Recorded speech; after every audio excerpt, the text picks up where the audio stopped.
Hey guys, Tanner and Jenny here with Chapel Hill Parks and Recreation, wanting to give you a little bit of education on water safety. And of course, we'll get some kayaks after a bit and some personal flotation devices. We also call those PFDs. So, first up, Jenna, how are you doing? Good, how are you? I'm doing pretty good, trying to maintain our social distancing. She has what we call a PFD in her hand. Jenna, what does a PFD stand for? Personal flotation device. Fantastic. PFDs come in all different shapes, sizes, all kinds of fun things to help those weak swimmers be a little more buoyant in a box of water that we call swimming pool, like the one behind me, or if you're on the open current, going down a river or a stream, potentially in a kayak. We look for all kinds of great things. When we think of our little ones, a lot of parents have those inflatable water wings. We're not a fan of those water wings. When we think of a personal flotation device, we want to look inside of it and look for the seal of approval from the United States Coast Guard. And that Coast Guard seal of approval basically means it's gone through all kinds of testing to make sure when push comes to shove, that flotation device is going to help save someone's life.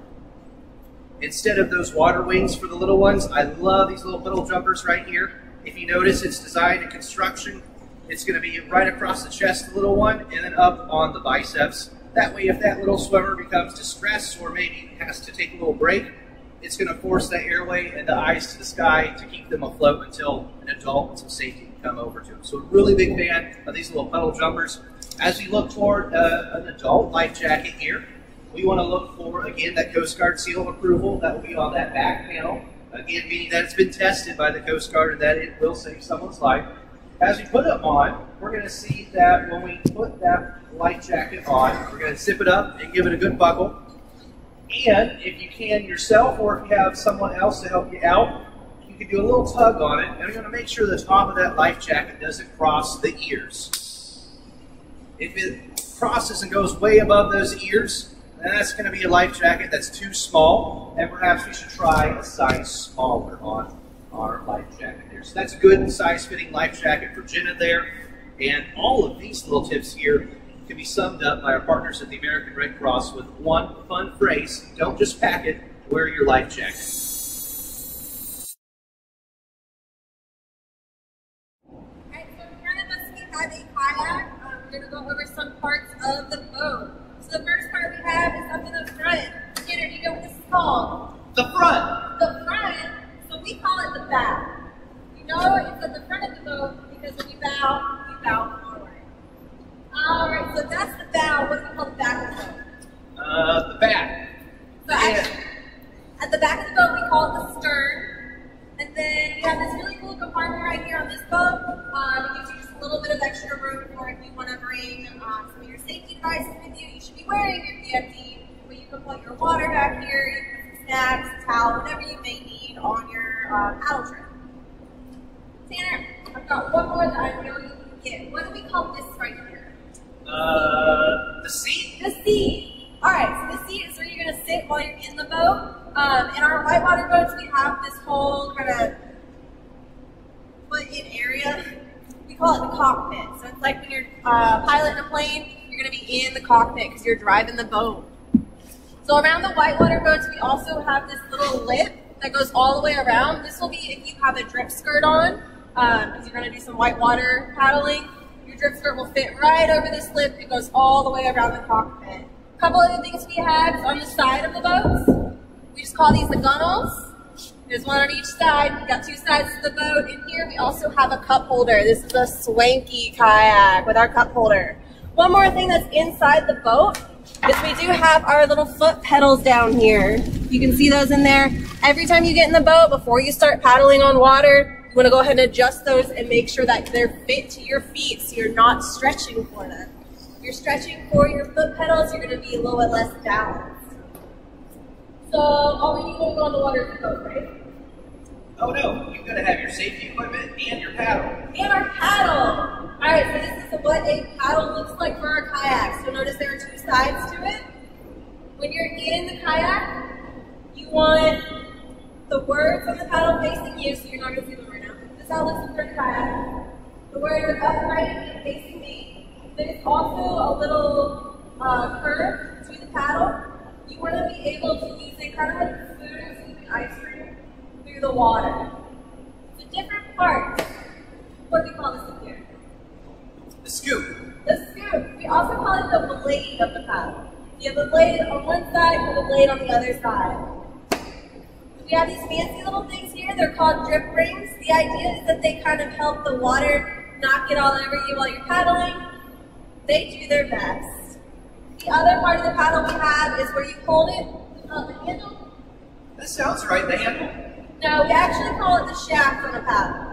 And then you'll have, we've got it marked off, so there's a black side right here. You have your right hand, left hand over here. The way that you know if you're holding your paddle correctly, without your hands being too spaced out, is if you'll put it on top of your head, and you kind of want your arms at like a right angle. So if your arms are way out here, it's going to be really hard to paddle. You're going to have a rough time. But if you slide them in and kind of have some right angles going on, you'll be in a nice, comfortable position to keep you paddling. Did you learn anything new today, Tanner? Jenna, I learned so much I didn't even know that I was not knowing it. So I look forward. Next up, I think we're going to get in the water and practice a little bit. That sounds good. I'm excited.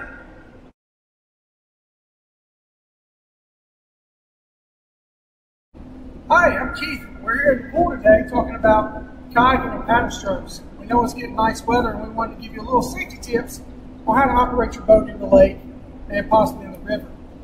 We have our life jackets on, our PFT. I have my helmet on because I do a lot of whitewater kayaking, so I like to keep my helmet on, practice like you play. As we're doing it, we're keeping a little 6 feet of distance. Jenna's going to show you a forward stroke. This is a simple stroke, and we'll go forward and make the boat go forward in the water. Now, if I want her to go right, she will paddle on the left side, if you can tell. I'm going to spin her back around, and you can watch the back side of a forward stroke. Forward stroke. Now she wants to go right, so she paddles on the left to make the boat go right. She'll come back to me in a paddle stroke, forward stroke, and now she's going to want to go, well, she can't go right because she's against the curve. She can't go left. So we're going to do a left stroke. So if I do a left stroke, how would I do a left stroke? Just get a left turn. In this position, I'm going to paddle back on my left side, through, and then I'm going to paddle forward on my right side. And I'm going left. So when you're doing your paddle strokes, we want to paddle on the opposite side. If I want to go right, I paddle on the left. If I want to go forward. If I want to go right, I paddle on my left to go forward. If I want to go left, I paddle on my right to go forward. A backstroke essentially is a backstroke to get you out of a situation and slows you down. Remember, on a boat, there are no brakes, so you have to do a backstroke. All right, we're ready to start our race on our paddle strokes. It's our first challenge of the week. So me and Jenna are going to race. She's going to sit in kayak, and I'm going to sit on top whiteboard kayak. And we're going to race down to the other end of the pool. We have to touch the edge of the pool with our hand. And then turn around our kayak and bring our kayak back to the pool deck. First one back to the pool deck wins.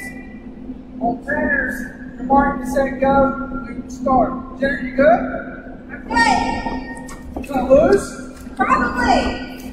That boy's going to beat you. That beat you rock by last week, so.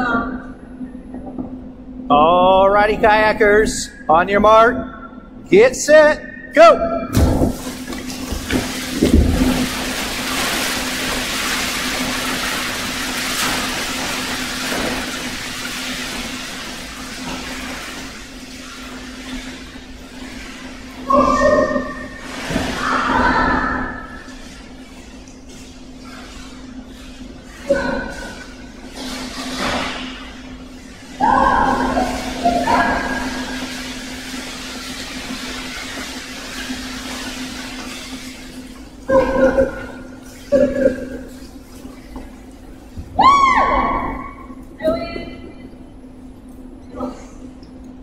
Jenna wins. Talking